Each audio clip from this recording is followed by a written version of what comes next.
코끝까지 실리콘을 넣게 되면 실리콘이 이렇게 누르면서 비주가 함몰되는 그런 부작용들도 나타나게 됐는데, 결국은 실리콘이 움직임이 없는 부분까지 우리가 실리콘을 사용하면 안전하게 실리콘을 사용을 할 수가 있습니다.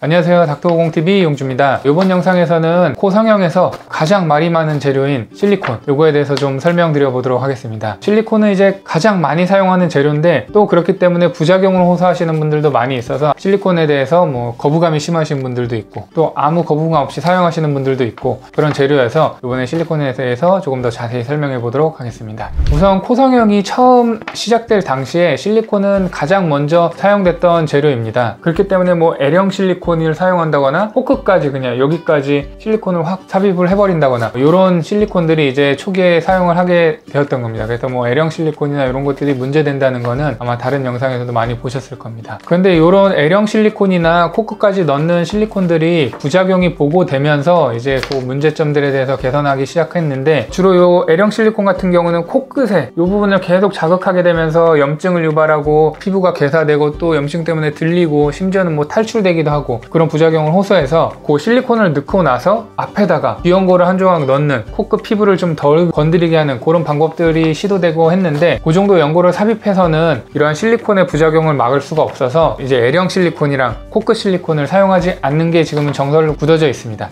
또 비주에 대한 어떤 조작 없이 코끝까지 실리콘을 넣게 되면 실리콘이 이렇게 누르면서 비주가 함몰되는 그런 부작용들도 나타나게 됐는데, 이러한 부작용들 때문에 이제 비중격 확장 이식이나 비주 지지대와 같은 비주에 대한 조작을 하는 술식들이 이제 시행되고 있는 것입니다. 그래서 이제 최근에 시행되고 있는 술식들은 코끝까지 실리콘을 넣지 않고, 즉 여기까지만 슈프라팁 브레이크라 그래서 우리가 하회 측비 연골 갈라지는 그 바로 위쪽까지만 실리콘을 삽입을 하고, 이 비주와 그 밑에 부분은 자가 연골을 이용해서 사용하는 게 최근에 시행되는 코 성형의 기본 개념이라고 보시면 되겠습니다. 그리고 자가 연골을 사용하면서 코 성형을 시행할 때 그 자가 연골로 이 비주에 대한 지지를 강화해 놓는 그런 술식을 사용하게 되는데, 대표적인 두 가지 방식이 비중격 확장 이식이랑 비주 지지대 방식이라고 보시면 되겠습니다. 거의 이 두 가지 방식이 거의 정설로서 지금은 받아들여져 있고, 실리콘을 사용할 때는 슈프라팁 브레이크까지, 즉 하회 측비 연골 갈라지는 그 위쪽까지 사용하는 게 안전하게 사용되는 방법으로 알려져 있다고 보시면 되겠습니다. 그러면 왜 슈프라팁 브레이크, 즉 하회 측비 연골이 갈라지는 그 위까지만 넣어야 하냐면, 기존 실리콘이 부작용을 일으켜서 나온 개념이긴 하지만 실제적으로는 L형 실리콘이든 코끝 실리콘이든 그 안에서 움직이면서 이 코끝을 자극하고 또 안쪽 점막을 자극하면서 염증을 유발한다거나 하는 것이기 때문에, 결국은 실리콘이 움직임이 없는 부분까지 우리가 실리콘을 사용하면 안전하게 실리콘을 사용을 할 수가 있습니다. 움직임이 없는 부분은 어디까지냐, 이렇게 우리가 질문을 가지게 되면, 코끝을 이렇게 움직였을 때 움직이는 부분은 이 비중격과 하회 측비 연골입니다. 물론 상해 측비 연골도 어느 정도 가동성이 있긴 하지만 하회 측비 연골이 갈라지는 그 바로 윗부분, 즉 상해 측비 연골과 이 콧뼈, 미간까지는 움직임이 적기 때문에 이 부분까지만 실리콘을 사용하게 된다면 실리콘의 움직임이 적게 되고, 그렇기 때문에 실리콘으로 인한 자극 증상이나 염증 이런 것들이 발생되지 않기 때문에 안전하게 실리콘을 사용할 수 있게 되는 것입니다. 개인적으로도 이러한 방법으로 실리콘을 사용했을 때 실리콘으로 인한 부작용이나 염증은 한 차례도 보고가 되지 않았고, 이거는 교과서에서도 많이 나오고 여러 선생님들도 다 인정하는 이야기라고 알고 계시면 될 것 같습니다. 그러면은 왜 콧대를 올릴 때 다른 재료 말고 실리콘을 가장 용이하게 사용하고 또 많은 선생님들이 권유하냐, 요거는 이제 다른 재료들의 단점들을 제가 얘기하면서 걸러내 보도록 하겠습니다. 일단은 고어텍스, 요거는 이제 주변 조직이랑 유착이 되고, 그리고 염증을 유발한다 그래서 이제 거의 안 쓰는 재료라고 보시면 됩니다. 그 다음에 동종진피나 자가진피, 요거는 저희도 많이 사용을 해봤는데 수술하고 나서는 아주 예쁩니다. 라인이 이쁘게 나오는데, 문제는 흡수력이 심하면은 100% 흡수되는 경우가 있기 때문에 콧대를 높이는 효과가 완전히 제로로 떨어지는 경우도 있을 수가 있습니다. 이거는 흡수의 문제가 아주 중요한 문제이기 때문에 우리가 수술 직후에 나왔던 그 라인이 그대로 안 나올 수도 있고, 또 이런 흡수를 가정해서 과교정을 해놓는다?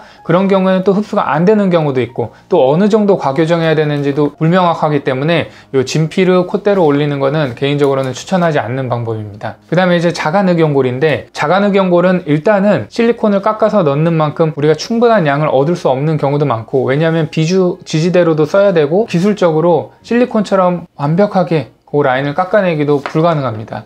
그리고 또 하나는 이제 와핑되는 현상이 있을 수 있기 때문에 수술 후에 우리가 이쁘게 깎아서 넣었다고 해도 회복 과정에서 살짝 휘어지는 와핑 현상이 발생될 수 있어서 개인적으로는 늑연고를 그대로 깎아서 콧대에 넣는 거는 별로 권유를 하지 않고, 실리콘 대신 제가 이제 콧대에 주로 사용하는 재료는 자가 늑연골이나 비중격 연골을 파쇄해서 그거를 이제 반죽처럼 만들어서 콧대에 넣는 방식을 사용하기도 하는데, 요거는 미간이나 코끝 바로 위쪽에 높이를 높이는 정도가 실리콘만큼 크지 않고 어느 정도 라인만 잡아주는 정도만 높여도 된다고 했을 때 이런 방법을 사용하지, 실리콘을 넣어서 올려야 될 만큼의 파쇄 연골을 만들 수는 없기 때문에 실리콘을 사용해서 콧대를 높여야 될 정도의 경우에는 연골을 파쇄해서 넣기보다는 실리콘을 사용해서 넣는 게 가장 좋습니다. 그래서 아까 언급했던 것처럼 비교적 안전하게 사용할 수 있는 재료이고, 또 미용적으로 그 실리콘 그 라인이 그대로 콧대에 나오기 때문에 미용적으로도 우수한 결과를 얻을 수 있어서 개인적으로는 콧대에 실리콘 사용하는 것을 선호하는 편입니다. 말씀드린 것처럼 이제 실리콘은 비교적 안전한 재료입니다. 실리콘에 대해서 이제 많은 부작용 사례들이 뭐 블로그에도 올라와 있고 영상들도 올라와 있고 해서 걱정하시는 분들이 많은데, 안전하게 사용하면 미용적으로도 또 기능적으로도 안전하게 사용할 수 있기 때문에 굳이 실리콘이 필요한 코인데 다른 재료를 막 찾으려고 그렇게 노력하지 마시고 조금 거부감을 줄이시고 편하게 사용하셔도 될 것 같습니다. 오늘 영상은 여기까지고요. 궁금한 점이 있으시거나 질문사항이 있으시면 댓글로 남겨주시면 바로 답변을 드릴 수 있도록 할 테니까 편하게 댓글 남겨주시기 바랍니다. 감사합니다.